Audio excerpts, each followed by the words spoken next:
Друзья, всем привет! Я рад вас приветствовать на нашем канале Enduro Новичок, канал, который целиком и полностью посвящен мототематике. Давненько не было видосов, и сегодня у нас на повестке дня будет ремонты, разбор запчастей, что почем, заказал, пришли запчасти, докупили оборудование, что еще докупим, что у нас появилось новенького. И появилась еще сигнализация. Наконец-то поставил сигнализацию. Теперь мое помещение в безопасности. И, в общем-то, все остальное по порядку погнали. В общем, вот таких два пакета запчастей. Давайте начнем по порядочку. Это немножко в стороночку. Самое простое, две вещи здесь лежит, грубо говоря. Два вида вещей. И это фильтр-боксы для скутеров. Взял себе на свой скутер, потому что там все плохо немножко, и сразу взял на продажу, заказал. 700 рублей получается один фильтр-бокс стоит, но в нем нету, получается, губки. Это просто именно пластмассовая оболочка. Они бывают двух видов, есть на 12-14 колеса и на 10. То есть, ну, как бы легко и просто и понятно. Больше здесь ничего в этом пакете нету. Сейчас будем разбирать следующий пакет, там уже гораздо интереснее и больше всего остального. Так, ну я, наверное, пакет оставлю здесь, а буду только доставать. Итак, у нас есть зеркала.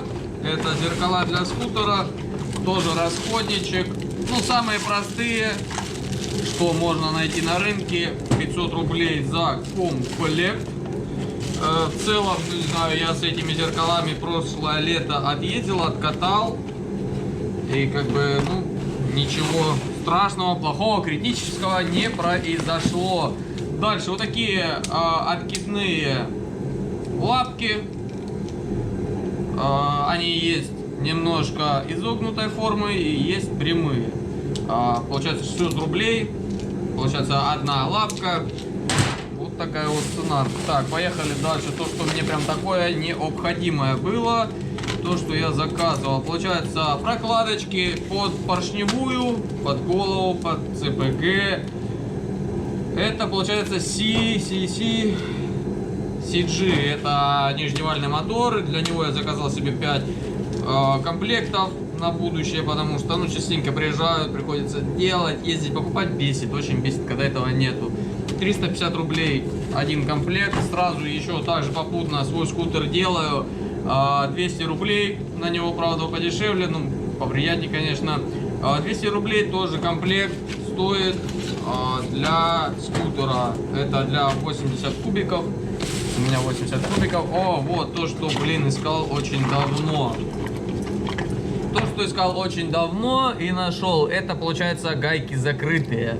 Не знаю, почему такой дефицит на это, на все, потому что без понятия почему, но эта вещь очень необходима. Необходима в том плане ставить их на выхлопную, потому что постоянно, если закручиваешь простые гайки, они постоянно окисляются, ржавеют, туда попадает песок, влага, все это ржавеет, высыхает, и все это закисает ужасно.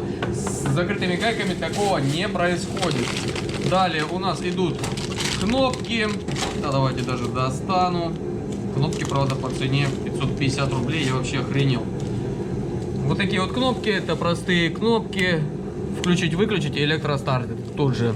Единственное, мне во всем этом не нравится, то, что она длинная. Блин, нельзя было как-то, ну, блин, компактно. Здесь кнопку делать и стоп, пуск, электростартер. Ну, не знаю, вот эта вот длина меня всегда бесила. Но когда других вариантов нет, тогда других вариантов нет. Вот, 550 рублей за такую кнопку. Ну, ценники, конечно, космос. Ничего не скажешь, не поспоришь. Спорить не буду, даже я в офиге. Ну, а что поделаешь? Так вот и живем. Есть, кнопки есть. Дальше у нас идут на штанги. На нижневальный мотор штанги. 550 рублей. Здесь 149 миллиметров. Надо подписать, иначе потом буду бегать, мерить. 149. Вот. Так-то лучше. Есть. 500 рублей стоят штанги. Давайте сразу же попутно рокеры на этот же нижневальный мотор рокеры.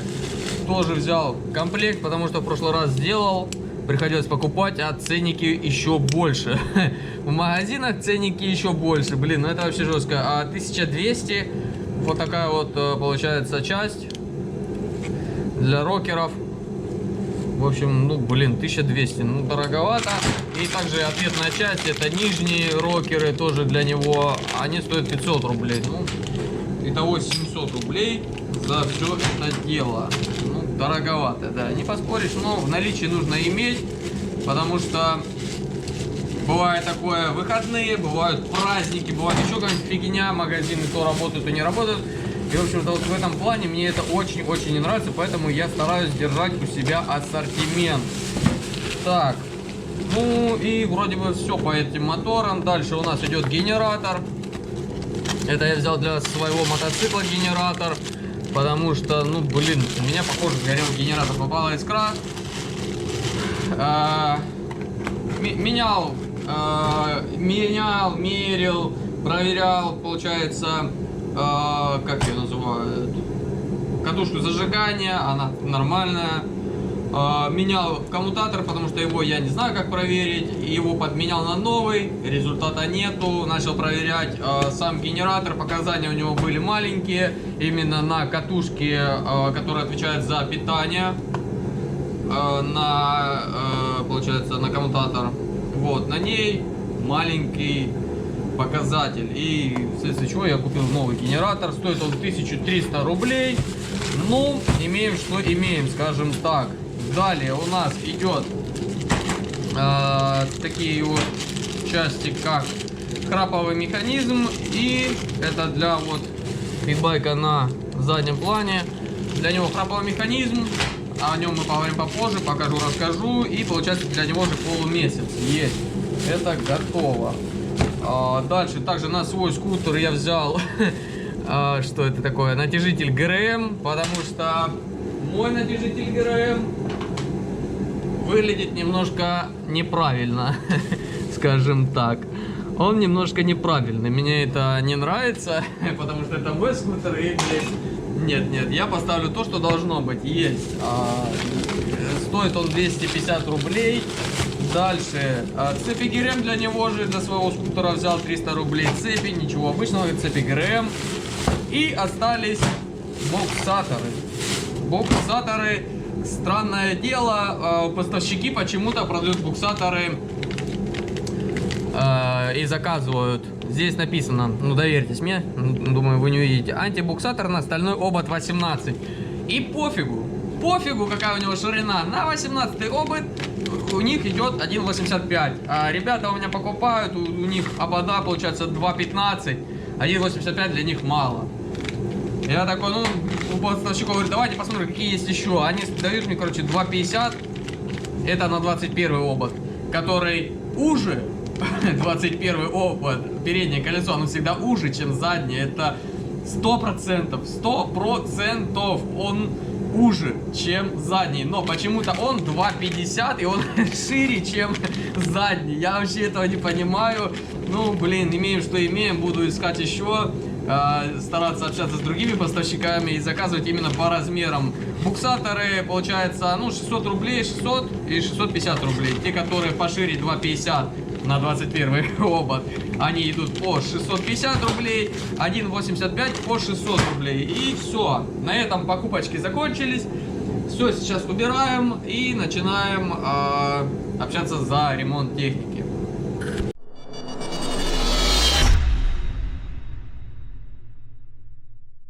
Ну, вообще, что по технике происходит? Сейчас, секунду. Итак, друзья, давайте разберемся по технике, да, что на ремонте, что происходит. Итак, вот первый скутер. У него следующая проблема. Кикстартер немножко ломается. И это уже новая шестеренка, которую я поставил. И получается, клиент пригнал мне технику, я ее сделал, поставил новый храповый механизм, все собрал, отдал. Тут по гаражам я ездил, тестировал, все нормально было. Ну, предыстория там что было, с ним он там не заводился, сальник меняли, потом бензина у него не было, я налил. И, блин, начались следующие проблемы. Точнее, проблемы не начались. Я отдал технику, он уехал. Все. А через короткое время, в этот же день, там через час, может быть, он мне звонит, что скутер заглох, он не едет. Я говорю, ладно, окей, вопросов нет. Вопрос любой можно решить. 21 век на дворе, как бы, все решается. Без проблем. Пригоняй технику обратно. Он был недалеко. Он ее прикатил. Начали разбираться. Он говорит, смотри, и кикстартер опять сломался. Блин, что за дела? Думаю, новое. Все новое поставил. Не поставил только полумесяц новый. Ладно. Начинаю разбираться. И такая картина. Снова такая же картина, да? Обламываются края. Все-таки допетрить смог я только сейчас. В чем же дело? Когда становится крышка, храповый механизм находится внутри. Да, немножко неудобно руками показывать. Храповый механизм находится внутри. Как только вы нажимаете кикстартер, он начинает подниматься, упираться в ответную часть. Вот она. Сюда упираться, и происходит зацепление, и происходит проворот коленвала. Смысл в чем? Там что-то клиент делал, в общем, двигатель собирал сам клиент. И, ну, уже когда второй раз он мне пригнал, он там рассказывал, что он там мудрил, делал что-то, там ремень не ложился, он убирал там сзади, получается, электростартер, все убирал, ставил, вот это вот все собирал, ну, в общем, такое все. Вот. И теперь происходит следующее. Когда он нажимает, да, он сделал так, что вот эта ответная часть слишком далеко находится вовнутрь. Здесь вот еще сколько резьбы есть, не знаю, миллиметра 3. И все это находится в глубине. При всем при том, здесь гайка, внутри еще шайба, и только потом идет ответная часть храпового механизма. Происходит что? Вы нажимаете кикстартер, храповый механизм начинает подниматься, и он поднимается слишком высоко, и получается у него происходит зацеп, грубо говоря, вот насколько. Настолько мало, что он слизывает, просто срубывает эти зубья. Аж заикаться начал. И все. Получается, вот насколько оно уходит. Смотрим. Сейчас. Берем штангенциркуль и меряем. Блин, как же тяжело делать все одной рукой. И меряем. Получается, зацеп был равен... Да что такое? Как же так?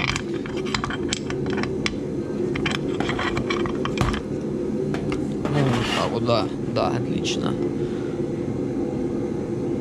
Зацеп был 2 миллиметра.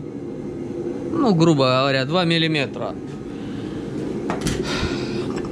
А должен быть на ширину вот этой вот всей площадки. Я не могу, не знаю, померить здесь не смогу. Смогу померить вот здесь на новой детали.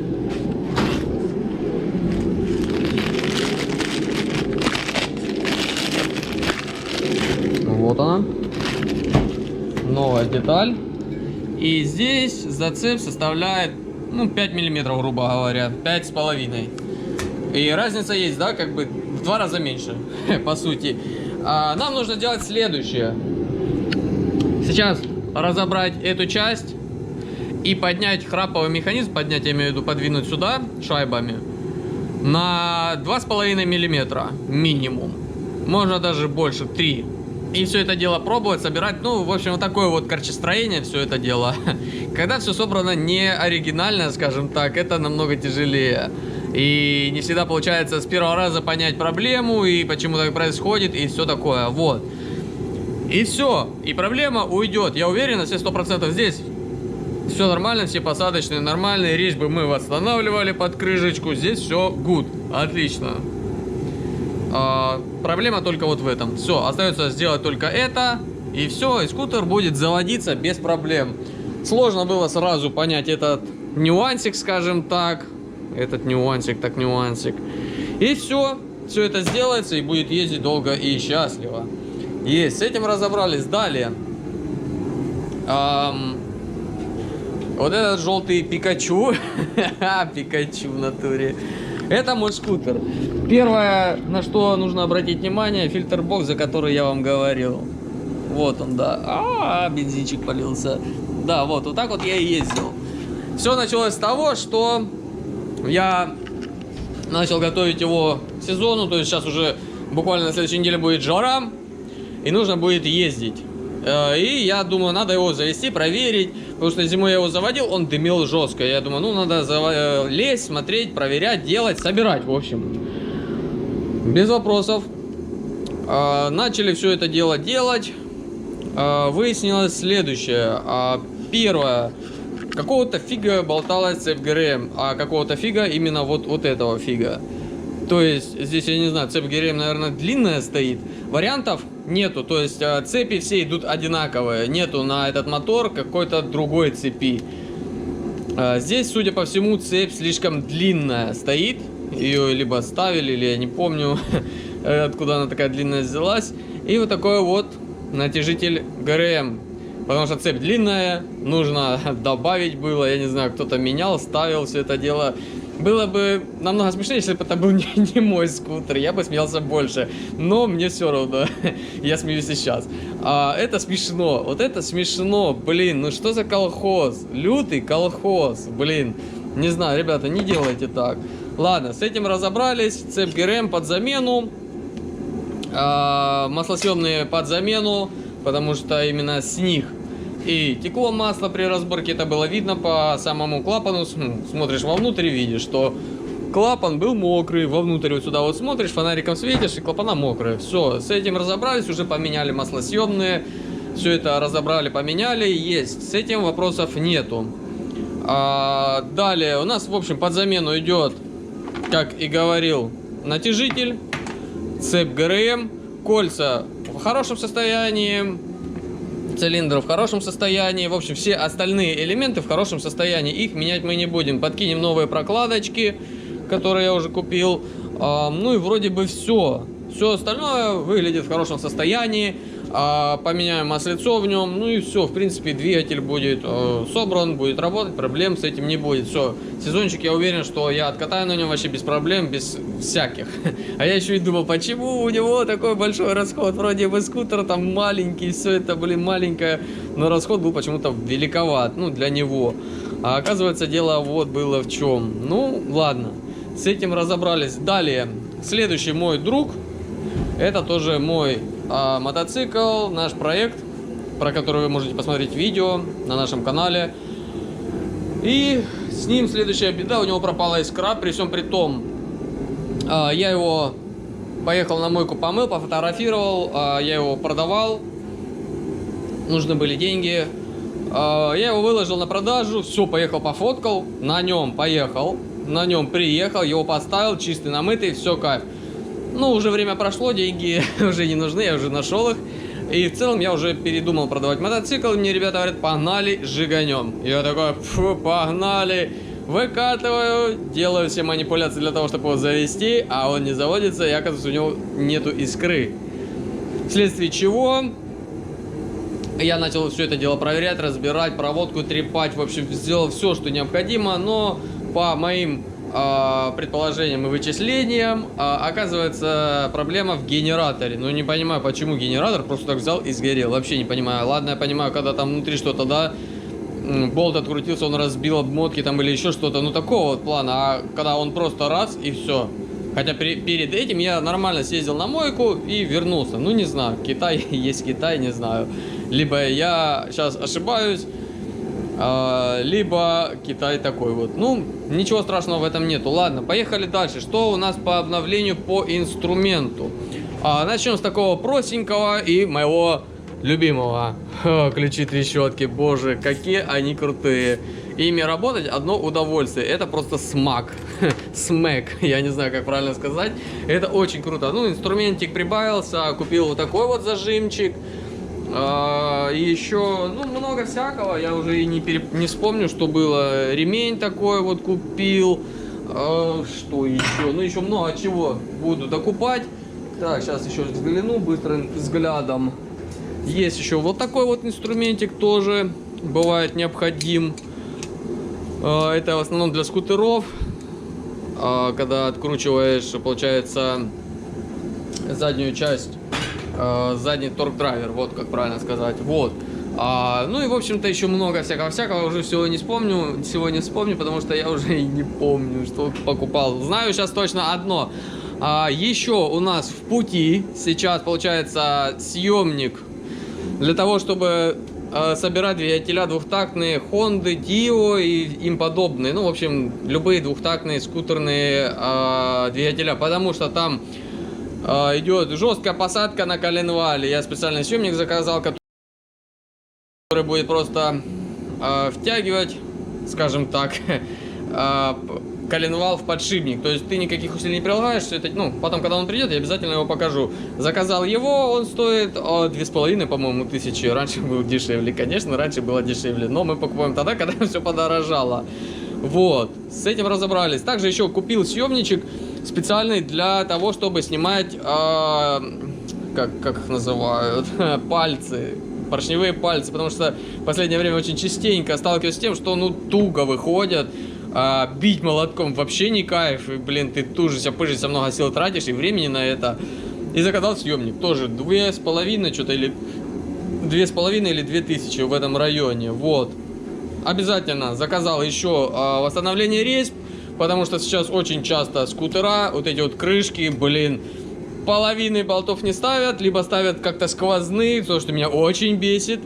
Ставят там сквозные болты, либо вот здесь вот ты не поставишь сквозной болт, его не поставишь, его и нету. И меня это очень бесит, мне это очень не нравится. Я закупил восстановление резьб. М6 300 рублей, а М8, по-моему, там 300 или 350 одна резьба. Вот, это все я тоже дело подзаказал, потому что нужно, блин. У меня было М6 в основном, только М6. Как бы мне хватало, потом начались запросы на М8, и я такой, ну ладно, для вас мы закажем М8. Есть, с этим разобрались, тут ничего новенького, стол, слив масла сделал, тут запчасти лежат, пресс все уже знают, и вот он наш друг, новенький, знакомьтесь, еще имя его не придумал, можете в комментариях написать, как его назвать, как мы его назовем. Люблю какие-нибудь такие прикольные имена, интересные, можно дать имя. Люблю давать имя инструменту, хотя половине еще не дал. В общем, это шиномонтажный станок. И да, это шиномонтажный станок. Я думал тоже, купил шиномонтажный станок, все, работай. Нифига подобного, это ложь и обман, не верьте в это. Если вы собираетесь купить шиномонтажный станок, на этом все не кончится. Вам нужно будет еще обязательно покупать, если у вас идет шиномонтажный станок без пластмассок, пластмасски покупать и покупать еще лубрикационное или лубрикаторное масло. Не знаю, как правильно, все равно. Для него это нужно. Его нужно будет потом следить, смазывать, обслуживать, потому что он начал у меня сопеть, я начал разбирать вот эту плиту, снимать, ну, в принципе, и провел обслуживание, потратил на это день. Хотел спасибо сказать Роме Морозову, он мне подсказал, как эту плиту почистить, чтобы она блестела. Ну и в целом по нему он мне подсказывает, что как он работает с шиномонтажным оборудованием. У него спрошу либо как-то ссылочку на него или какие-то контакты, если вам это будет нужно, то оставлю в описании. Вот, и с ним я советуюсь по этому поводу, он мне подсказывает, где брать, как брать, что сделать, как настроить, как сделать, чтобы капала капля, там не капля, в общем, вот эти вот все моменты, я общаюсь с ним. Спасибо, дружище, от души. Дальше. Если вы думаете, что вы купите станок и на этом все закончится, нифига подобного. Вам нужно будет вот эти пластмасски, чтобы диски не царапать, масло в лубрикатор. В общем, мне вышло вот эти вот пластмассочки и масло 2500. Но на этом еще тоже все не заканчивается. Дальше мне нужно было, точнее сейчас тоже нужно, латки, клей-активатор, машинка такая пневматическая, на которую идет специальный камень для того, чтобы клеить латки и еще много всяких приблуд, все, что необходимо. Ну, это я все также у Морозова буду брать. Роман Морозов, не знаю, как правильно, Морозов, чтобы он не обиделся. Ромчика, короче, у Ромчика буду брать все эти приблуды, он работает с шинным оборудованием. И все, еще монтаж будет полностью у нас готов. И работать на полную катушечку. Здесь уже бахнули мы наклеечки. Роллинг Мото, наша, Рентали, еще несколько фирм, с которыми мы работаем. Вот, готово. Ну и уже у нас был первый шиномонтаж. Вот колесо. Это Honda CR250. Не помню какого года, да в принципе и не важно.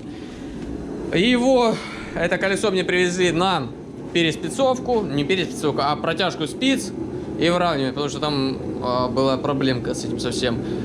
И мне нужно было для протяжки спиц, некоторые спицы окислились, закисли, туда попал песок, потому что это кроссовая техника. Вот, и некоторые спицы не хотели крутиться. Мне пришлось разобрать, разбортировать все это дело, чтобы все это дело протянуть, прогреть и хоть как-то собрать. Станок мне в этом помог, это просто идеально, это просто шедевр. Не зря купил, доволен как слон и кайфую. Все, с этим все понятно. И насчет этого колеса, это же колесо с моего Пикачу. И когда я его покупал, у него спускало колесо. Друг, у которого я покупал, это мой друг, он мне говорил: Толян, там гвоздь, я его уже убрал, да, вот оно место, где был гвоздь, заднее колесо, Толян, там гвоздь, разбортируй, отдай в шиномонтажку, пускай заклеят. Но Толян не ищет легких путей. Я весь год просто подкачивал, прошлый сезон подкачивал колесо, ездил так. Все прошлое лето Вован мне говорил: заклей, заклей, заклей. Я все это игнорировал, ждал, пока куплю шиномонтажный станок, чтобы все это сделать самому. Не знаю, в общем, время пришло, занимаемся, делаем, все, теперь остается докупить только некоторые мелочи сегодня, и все, с этим колесом я закончу, раз и навсегда, соберу, поставлю и буду ездить, наслаждаться, вот. В общем, такие вот дела, друзья. А теперь я приступаю к работе, буду заниматься, больше вас не смею задерживать. Вот такой вот, в общем, влог. Оставайтесь с нами, не переключайтесь. До новых встреч. Еще увидимся.